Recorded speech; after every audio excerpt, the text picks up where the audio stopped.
to share something with you. That might put me in a very negative light, yeah. Relationships are not my forte. See if someone grabbed up my wife or something, completely different ballgame. I'll walk away from it, and this has been like a therapy session.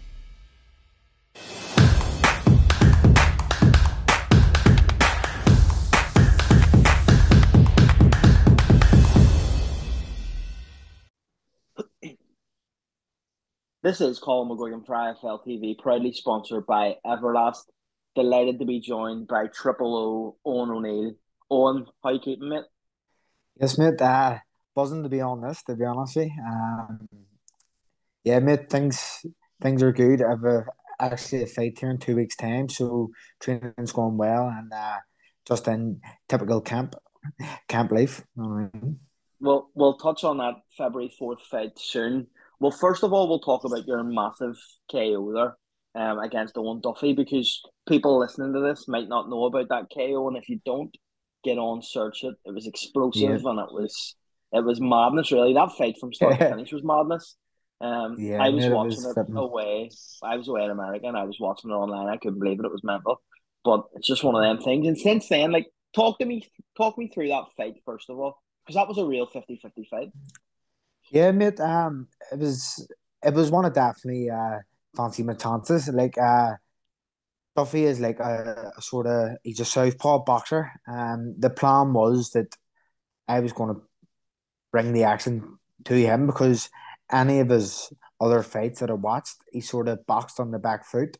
Even against Dominic Donovan, he stopped Donegan with a body shot, but he sort of boxed on the back foot.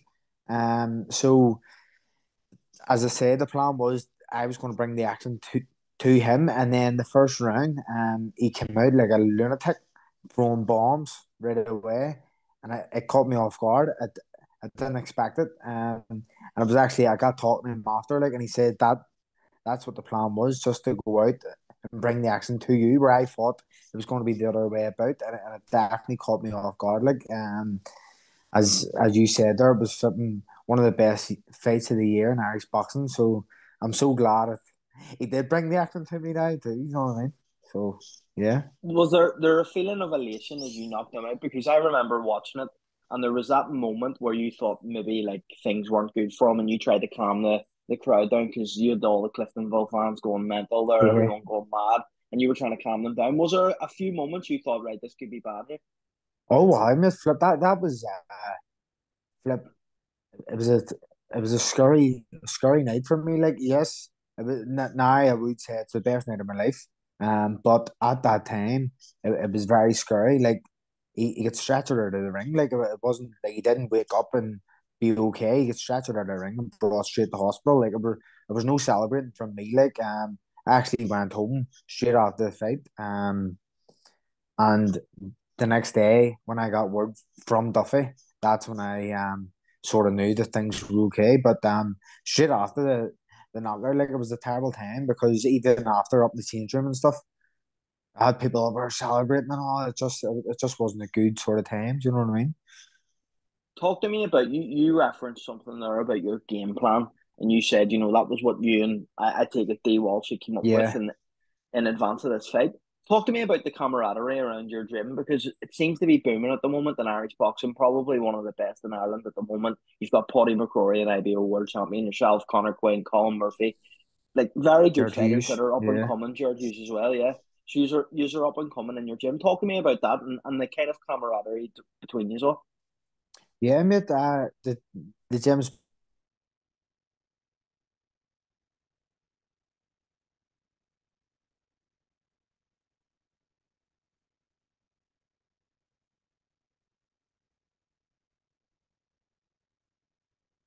such a down to earth guy.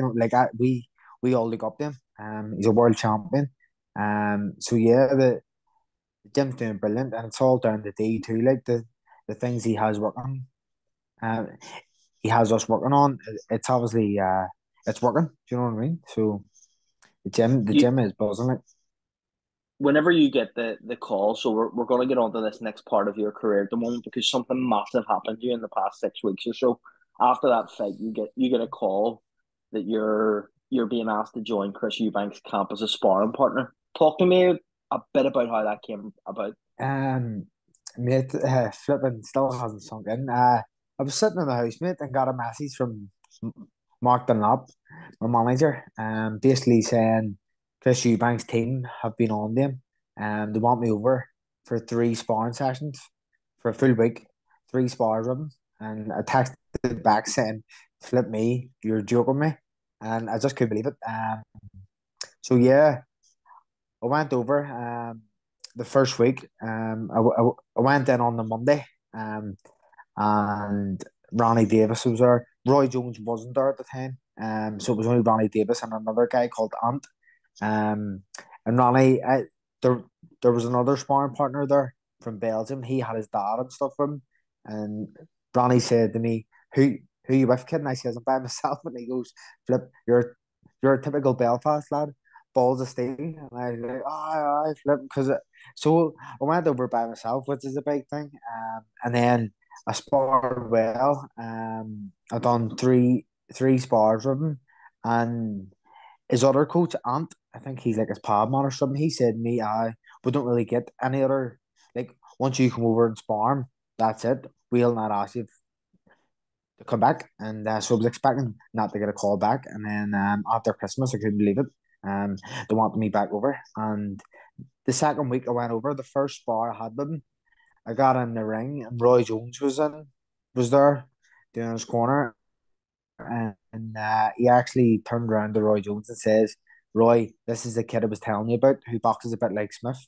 And I couldn't believe it. I was sort of like starstruck. I was in the ring about the spar you bank going, fuck, that's class, you know what I mean? But yeah, mate, I'm flipping. I was buzzing and I done well. It sort of says it all. I got invited back when I was sort of told the first week I'll not get invited back, and I did. So I'm flipping loving life. You know what I mean? What kind of experience is that for you? Because obviously at the moment you're not at that level. You're a good bit below it. I think you'd be Hmm. okay with me saying, but you're in there with that Yeah. type Oh, of wow. guy. Yeah. Yeah. You Definitely. aspire to be at that level. So what was it like being in there with him? Mate, flipping. It was like the first day. I was quite nervous. Just on Chris Eubank, like you know what I mean. It's surreal. Like I don't really know how to explain it, but the nerves were a good thing for me because I obviously done well. And I held me own. Like he didn't blatter me, or he says he blatters 90% of his sparring partners. A lot of people have sent me it saying, "Are you in that 90%? Or are you the 10% where he doesn't?" I'm saying, "No, he definitely didn't blatter me. I held me own, and that's why I got invited back." Do you know what I mean? So, yeah, it was just crazy. Like when I actually sit and think about it, like I said, it was over sparring Eubank. What learning experience was that for you in terms of what did you learn being in there with someone like Chris Eubank Jr.? um, I learned from it. There's a lot I learned. There's a lot I learned with being by myself and going in the gym that I've never stepped foot into. It was all these guys around me who I didn't know. I'm there sparring Chris Eubank, one of the flipping best in the world. So that was a big learning curve for myself. I learned about a lot about like feints and not punching when I don't have to and stuff like that. So there's a lot I learned, but I don't think I'll realize like until I have another big fight like that. No, like just the stuff I did learn. You know what I mean? Talk to me about being So around Roy Jones Jr. because obviously that's someone you grew up probably idolizing, and then yeah, you're yeah, working in a gym alongside him. What was that like? yeah. Oh, mate, crazy. And the mad thing about it all is he's so down to earth. Like he's a gentleman. Like he's talking away to me. He's flipping. He's giving me advice. And the first round I done with Eubank, the second week. Um, and they only do 30-second breaks as well, so it's hard, like it's tough, like. But I remember like after the first round, I was looking over, going, he's giving Eubank Jr. advice against me. It's just madness. But he's a gentleman. I got on FaceTime to Connor Quinn, and Connor was talking to him and stuff like that. Connor actually had a photo with him from years ago in the Balmoral Hotel. He was over signing autographs and stuff like that, and I think Connor was about 10 or 11 in it. So I showed him that, and it was madness. Like he was talking away, and Then I said to him, "Can I FaceTime my coach?" And he's like, "Yeah, get your coach up and all this." And Pippin D didn't answer, so out there was a bit of a pain, like. But Uh, yeah, he's an absolute gentleman, so he is. You know what I mean? Tell me this: you're in the privileged position that none of us are. That you've worked so closely with Chris Eubank in this camp. What do you think of his chances on Saturday night? Um, I I think he'll win. I do want him to win now. Like I've said to a lot of people, I always wanted Smith to win before I met Chris Eubank. But now like I was part of the camp and part of the sparring, and I've got to know him a bit. Like and he's sound like people were going me, oh, he's a this and that, and I got over and he was sound as a pound to me, like so he was. That made me feel very welcome. So I if he wins, he wants to fight Triple G or Canelo. So who knows? I might get a chance to go back over. So it definitely on Eubank to win now. You know what I mean?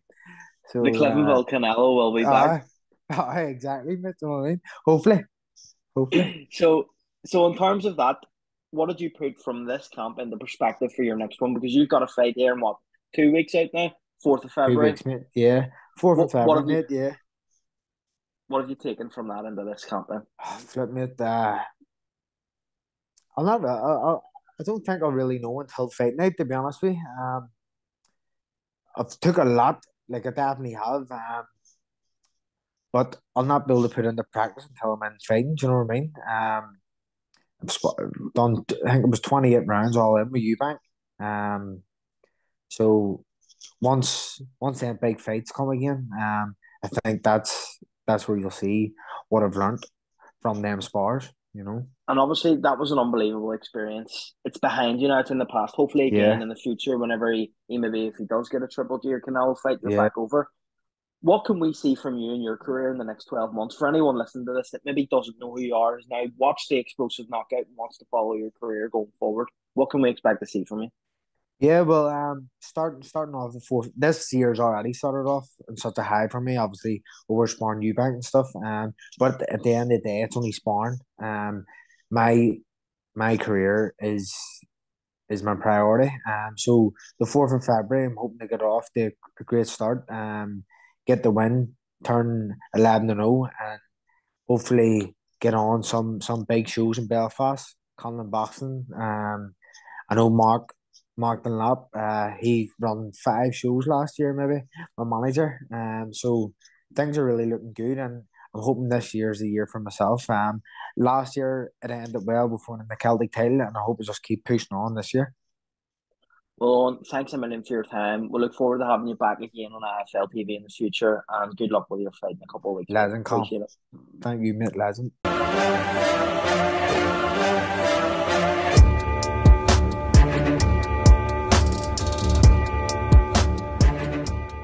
I'm gonna share something with you. That might put me in a very negative light. Yeah. Relationships are not my forte. See if someone grabbed up my wife and saying completely different ballgame. I'll walk away from it, and this has been like a therapy session.